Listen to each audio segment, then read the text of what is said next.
Last week, I gave you a challenge to set your definition of aging well.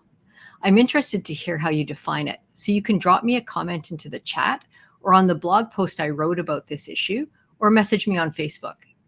So, for today's challenge, we are going to look at having good sleep hygiene. It's very common for individuals suffering from dementia to have trouble sleeping. What we don't know is which comes first. Does dementia lead to disrupted sleep patterns, or do disrupted sleep patterns have an impact on the progression of dementia? It's a bit of a chicken and egg conundrum, but what we do know is that they're closely related. So without getting too much into the biology behind that, I want to focus on 9 practical steps that you can take to improve your sleep. So first of all, have a fixed sleep and wake up time. Having a fixed time to go to sleep and a fixed time to wake up that are the same each day can really create a habit and expectation in your brain that it's time to go to sleep, time to slumber. So if you maintain a schedule, your body will begin to wake naturally. Waking naturally is helpful for letting your body go through its final sleep cycles, because during that period, hormone production shifts from melatonin to cortisol. And with that shift, you become alert. So if you allow your body to wake up naturally, you will feel more alert and refreshed. So that means sticking to a routine for getting to bed at a reasonable hour. And that gives your body enough time to go through its cycles. But if that doesn't happen one night for whatever reason, you're up late for some reason that is out of your control, or you just want to you're at a party or something, it's more important to stick up to the wake up time than to try to sleep in and make up the hours. Our brains really benefit from a schedule. So stick to that schedule. It helps your brain learn how to organize itself to get in the appropriate number of sleep cycles. The next thing that's important is to have a bedtime ritual. So here, let's just having a little trouble with my mouse today. Okay. Bedtime rituals help us create a sense of timing for our bodies. So playing a certain piece of music, using a specific hand lotion, having a bedtime snack, following the same ritual each night. All these cues help our body recognize that it is time to go to sleep. We are creatures of habit, and creating a routine will help us get our body ready to snooze. Another tip is to avoid certain food and drink. So avoiding caffeine, alcohol, and very spicy foods 4 to 6 hours before your bedtime can really help you sleep better. Caffeine impacts the body's melatonin production, and that's an important chemical required to sleep.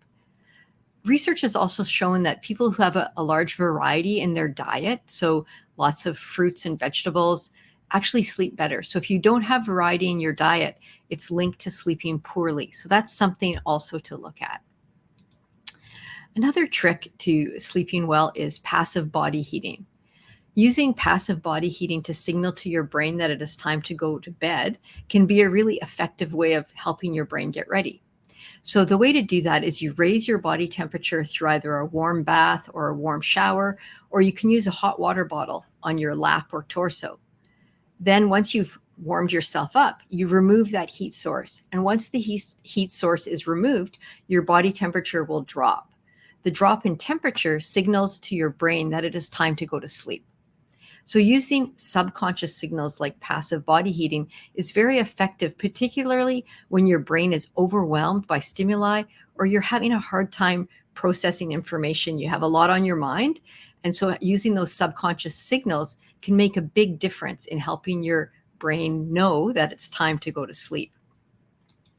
Another important thing is to make sure that you have enough mental and physical activity. So that can actually also improve your sleep. So mental activity that is engaging and enjoyable is important. Physical exercise that elevates your heart rate is also important, and both of those will help improve your sleep patterns. So enjoyable daytime activities can also increase the production of dopamine. And dopamine is a hormone that improves mood and decreases anxiety. So that can also just have a better mood, you're less stressed, and that's going to help you relax at night as well and go to sleep. So make sure you have enough physical and mental activity in your day.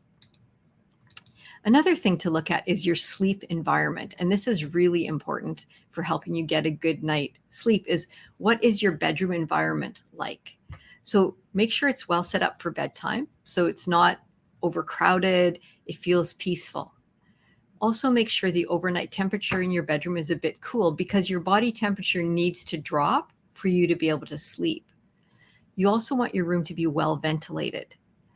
Another thing that you can do to improve the quality of sleep in your bedroom is maybe to have a fan that creates neutral white noise, because that can block out disturbing sounds that could wake you and kind of helps your body or your brain know that it's time to sleep. There's this kind of white noise in the background, sort of a little drone, and it just kind of evens things out.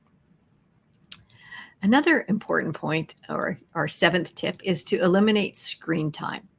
So don't use screens before bedtime. So smartphones, computer screens, televisions, and tablets all emit blue light. And blue light suppresses melatonin production, and melatonin is important for sleep. So you might want to reduce the light that you're using when you're getting ready for sleep, like reading under a low light lamp.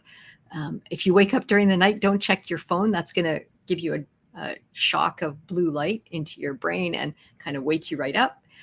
So if you really can't sleep, try to read at night and let your mind and body relax so you get a little sleepier. The another issue is to embrace the dark side. So I don't mean here like to go all evil and become a Sith Lord or whatever the Star Wars thing is, but consider reducing the light in the room you're sleeping in. So draw the curtains so that the outside lights are not striking on your face. That may impede airflow, and that might not work for you. So one thing you might want to think about is using a sleep mask. I found that when I moved to using a sleep mask, it actually allowed me to have a more profound sleep. So it can really help your sleep get deeper, and it's not waking you up through the night. Like if you have a night light or a clock that's striking your face, that can actually impede your sleep. And the last thing I want to talk about is bright light therapy. So our body's sleep-wake cycle is strongly influenced by the melatonin hormone. The melatonin hormone is created by the exposure of the eye to bright light. So bright light therapy has shown good results in improving the sleep-wake cycle, and this therapy can help regularize sleep patterns. So if your sleep patterns are off, getting good exposure to light can really help. So the best source of bright light is natural daylight. So getting outside every day is actually really important for getting a good night's sleep. But sometimes that's not possible. And there are other options. You may consider using a blue spectrum light. Blue spectrum lights can be purchased at home health stores. And that can be really helpful to resetting your circadian rhythms. You may also find that where you live has an impact on the amount of daylight you get exposed to. So in the winter in Canada, it's almost impossible to get enough exposure to natural daylight that has a positive impact on your melatonin and your sleep-wake cycle. So you might, in that case, want to consider blue spectrum lights if you find you're really thrown off in your sleep-wake patterns. And the best time to use the bright light is in the morning. So you don't want to use your bright light after 4 p.m. because that's going to keep you up late and keep you up at night. So you want to increase daytime alertness, use your bright light if you're doing blue light therapy in the morning, and then put it away for the rest of the day. So a good night's sleep is important for all of us, and because it's really challenging to remain patient and focused when you're suffering from fatigue. It's easier to give in to sadness and depression when you're sleep deprived. Sleep also has an important healing role. During sleep, our bodies produce melatonin, as I was saying, and that's an antioxidant and an inhibitor of cancer cell growth. So you need to have a good sleep to let your body repair itself. Our brain also uses that time to consolidate memory. So if you are learning things at school or new material, you need to sleep in order to consolidate it into your brain. So our brains just work better when they're not sleep deprived. So your challenge this week is to sleep well. I'm commanding you to do that. But seriously, what I want you to do is take one of the ideas I talked about, one of the 9 different points that we put up, and try to integrate one into your daily routine. So let me know what you choose to do. You can either drop me a line under this video into our Facebook page. You could also check out the blog on FitMinds that I've written about the 9 different ways to help yourself sleep better. And until next week, I'm Nicole with FitMinds, and you can join us here every Friday at 11 a.m. live for your FitMinds Friday Challenge, or find us online at www.fitminds.ca.